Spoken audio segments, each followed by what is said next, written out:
नमस्कार शेतकरी मित्रांनो, योजना कॉर्नर यूट्यूब चॅनलवरती सर्व शेतकरी बांधवांचे हार्दिक स्वागत। शेतकरी मित्रांनो, नमो शेतकरी योजना या योजनेचा जो हप्ता आहे तो हप्ता टाकण्यात आलेला आहे। कोणत्या शेतकरी बांधवांना काही समस्या असतील तर कमेंट बॉक्समध्ये विचारू शकता।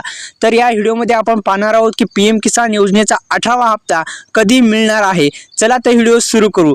पहा, 18वा हप्ता वितरण पद्धत या योजनेअंतर्गत 18वा हप्ता मिळण्यासाठी शेतकऱ्यांना काही कागदपत्रांची पूर्तता करावी लागेल। यामध्ये शेतकऱ्यांनी जर रजिस्ट्रेशन जो अप्रूव्हल मिळालं नसेल तर अप्रूव्हल करून घ्या, जेणेकरून आपल्याला 18वा जो हप्ता आहे तो 18वा हप्ता शेतकऱ्यांच्या खात्यावरती जमा होऊ शकतो। तसेच शेतकऱ्यांना 18व्या हप्त्याची प्रतीक्षा करत आहेत। या हप्त्याची तारीख अजूनही जी आहे ती अंदाजा घोषित केलेली गेलेली नाही, कारण की नमो शेतकरी योजनेचा 17वाच हप्ता शेतकऱ्यांच्या खात्यावरती टाकलेला आहे आणि 17व्या हप्त्याच्या पुढून 4 महिने म्हणजेच ऑगस्ट, सप्टेंबर किंवा ऑक्टोबर महिन्यामध्ये पडू शकतो। ही एक महत्त्वाची आणि आनंदाची बातमी आणि वार्षिक 6,000 रुपये या योजनेद्वारे शेतकऱ्यांच्या खात्यावरती मिळत असतात।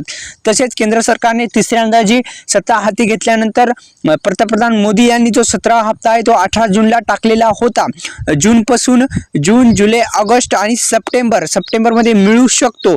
पण सर्वप्रथम जो नमो शेतकरी महासन्मान निधी योजना या योजनेचा जर तुम्हाला चौथा हप्ता जो आहे तो चौथा हप्ता मिळाला नसेल तर कमेंट बॉक्समध्ये विचारू शकता, कारण की नमो शेतकरी योजनेचा बऱ्याच शेतकरी बांधवांना अडचणी येत आहेत।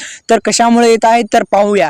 पहा शेतकरी मित्रांनो, तुमच्या खात्याला आधार लिंक नसेल तर कृपया करून घ्या, लवकरात लवकर करून घ्या, जेणेकरून आपल्याला कोणत्याही योजनेचे पैसे हे आधार संलग्न बँकेमध्ये पडत आहेत। त्यामुळे आपण करून घेण्याची कृपा करावी। तसेच आपण महत्त्वाचं म्हणजे आता नवीन एक अपडेट आलेला आहे की नमो पीएम किसान योजनेमध्ये जे नंबर जे आहे तुम्ही आता रजिस्ट्रेशन करता वेळेस KYC करता वेळेस बदलू शकता। एक नवीन अपडेट आलेला आहे, आपला फोन नंबर सुद्धा बदलू शकता। ही एक महत्त्वाची आणि आनंदाची बातमी शेतकरी बांधवांसाठी आहे। ही होती महत्त्वाची बातमी। व्हिडिओ आवडल्यास व्हिडिओला लाईक करा, चॅनलवर नवीन असाल चॅनलला सबस्क्राईब केलं नसेल तर आत्ताच करून घ्या। धन्यवाद शेतकरी मित्रांनो।